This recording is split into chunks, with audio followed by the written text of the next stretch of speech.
श्री शिवाय नमस्तुभ्यम दोस्तों, हर हर महादेव, जय महाकाल। मैं प्रतिभा शर्मा एक बार फिर से स्वागत करती हूँ आप सबका मेरे YouTube चैनल पर।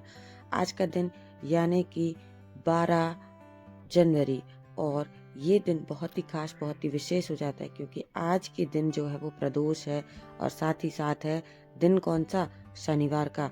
तो शनिवारी प्रदोष, जी हाँ दोस्तों, शनिवारी प्रदोष का बहुत ज़्यादा महत्व गुरुदेव ने अपनी कथाओं में बताया है।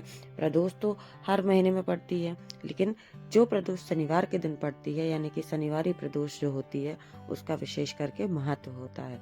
तो इस वीडियो में मैं ऐसे उपाय के बारे में बात करने वाली हूँ जो कि आज के दिन आपको करने हैं, यानी कि आपको कराना है इस शनिवारी प्रदोष के दिन शिव पार्वती का मिलन।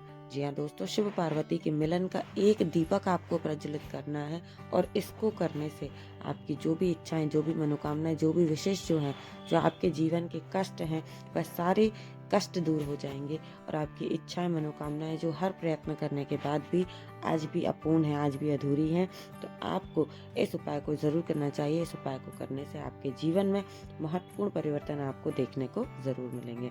तो चलिए बात कर लेते हैं कि कैसे शिव पार्वती मिलन का यह दीपक आपको प्रज्वलित करना है। यहाँ पर 2 तरीके मैं आपको बताने वाली हूँ कि किस तरीके से आप दीपक को बना सकते हैं। बात कर लेते हैं पहले दीपक की।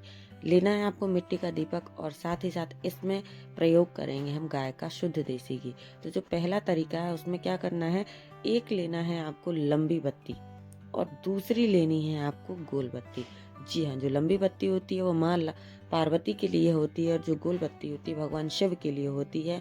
घी डाल करके इस दीपक को हम प्रज्वलित करेंगे। कहाँ प्रज्वलित करेंगे, 2 स्थान बताए गए हैं। विशेष करके आपको इसे प्रज्वलित करना है जो हमारा बेलपत्र का वृक्ष होता है उसके नीचे, आपके घर में जहाँ कहीं भी बेलपत्र का वृक्ष हो आप उसके नीचे इसको प्रज्वलित कर सकते हैं। सबसे पहले कहा जाता है कि दीपक को सीधा धरती पर नहीं रखते हैं, इसलिए अनाज के कुछ दाने रखने हैं आपको।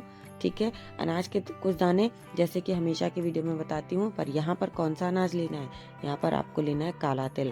तो काले तिल के कुछ दाने रख करके दीपक को उसके ऊपर रखना है और बेल वृक्ष के नीचे इस दीपक को प्रज्वलित करना है। तो दोनों ही बत्तियां आपको प्रज्वलित करनी है। जब आप लंबी बत्ती प्रज्वलित करते हैं तो माँ पार्वती का, माँ गौरा का, माँ सती का ध्यान करते हुए प्रज्वलित करें, और जब आप गोल बत्ती प्रज्वलित करते हैं तो आपको शिव का स्मरण करना है और उस गोल बत्ती को प्रज्वलित करना है। साथ ही साथ जलते हुए दीपक में आपको क्या करना है, कुछ चावल के दाने डाल देने हैं। तो ये तो हुआ हमारा पहला उपाय। आपने जलते हुए दीपक में चावल के कुछ दाने डाले, हाथ जोड़ करके ईश्वर से प्रार्थना कीजिए कि हे ईश्वर, हमारी जो भी कामनाएं अधूरी रह गई हैं उनको आप जरूर पूरा कीजिए और जीवन के कष्टों को दूर कीजिए। जिस भी प्रकार से आप अपनी प्रार्थना ईश्वर तक पहुंचाना चाहें जरूर कीजिएगा और आपको इसका लाभ अवश्य मिलेगा। चलिए अब मैं बता देती हूँ दूसरा तरीका क्या है। दूसरा तरीका, आप एक मिट्टी का दीपक लेंगे और आपने जो लंबी बत्ती होती है वो 2 लंबी बत्ती लेनी है। पहली लंबी बत्ती के ऊपर आपको दूसरी लंबी बत्ती को लपेट देना है। जैसे आपने देखा है ना, रस्सी होती है वो कैसे लपेटी हुई होती है एक दूसरे में, है ना। तो पहली बत्ती के ऊपर आपको दूसरी बत्ती को इस तरीके से उसके चारों तरफ गोल गोल घुमा करके लपेट देना है और ऊपर जाकर के उन दोनों को जोड़ देना है। सेम प्रक्रिया है कि आपको इसमें डालना है गाय का शुद्ध देसी घी। दीपक को प्रज्वलित करेंगे बेल वृक्ष के नीचे, हमेशा की तरह नीचे रखना है काले तिल के दाने, और जलते हुए दीपक में अनाज के कुछ दाने डाल करके आपको बेल वृक्ष के नीचे इसको प्रज्वलित करना है।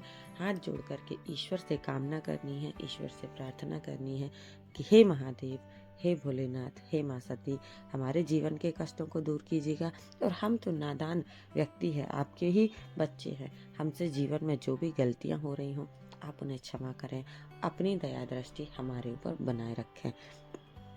दोस्तों, ये तो मैंने अपने शब्द बताए हैं। आप जब भी ईश्वर से प्रार्थना करते हैं, जब भी ईश्वर के मंदिर जाते हैं, जब भी उनसे कामना करते हैं या जो भी आप उनसे चाहते हैं, तो आपको अपने मन में उठने वाले भाव, जो आपका मन कहता है, जो भी आपके मन में भाव उठते हैं, उस भावों को भगवान के समक्ष रखना चाहिए, ईश्वर से प्रार्थना करनी चाहिए। और जब आप सच्चे दिल से कोई उपाय करते हैं और ईश्वर के समक्ष खड़े होकर के पूजन पाठ ध्यान करते हैं, उनका स्मरण करते हैं, दिल से उनको पुकारते हैं, वह आपकी बात ज़रूर सुनते हैं। तो यहाँ पर दोस्तों मैंने एक छोटा सा उपाय बताया जो कि आपको शनिवारी प्रदोष के दिन यानी कि आज के दिन जरूर करना चाहिए। सबसे सरल सा उपाय है, कोई भी करेगा तो उसको लाभ अवश्य मिलेगा। चलिए बात कर लेते हैं दूसरे उपाय की, जो कि आपको करना है हनुमान जी के मंदिर में पीपल के पत्ते से। शनिवार का दिन है, प्रदोष का दिन है, बहुत खास हो जाता है और शनिवार यानी कि भगवान हनुमान का दिन।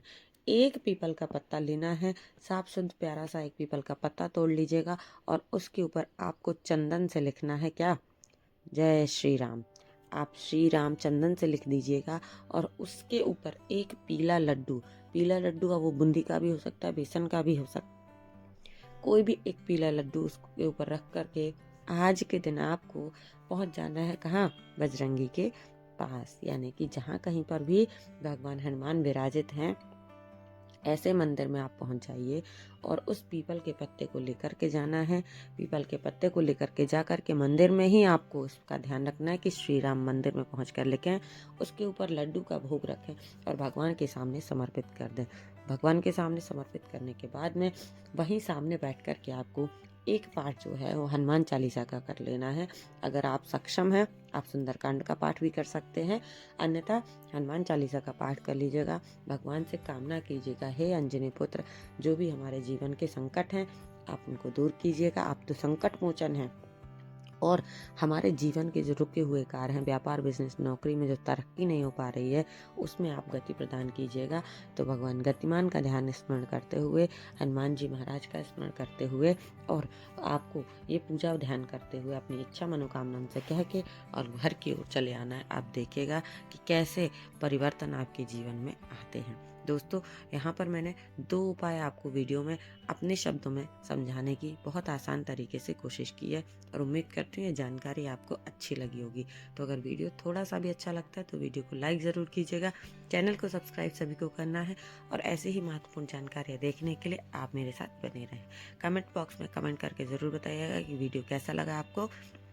मिलेंगे अगले वीडियो में फिर से कुछ नई जानकारी के साथ। तब तक के लिए श्री शिवाय नमस्तुभ्यम, हर हर महादेव, जय महाकाल।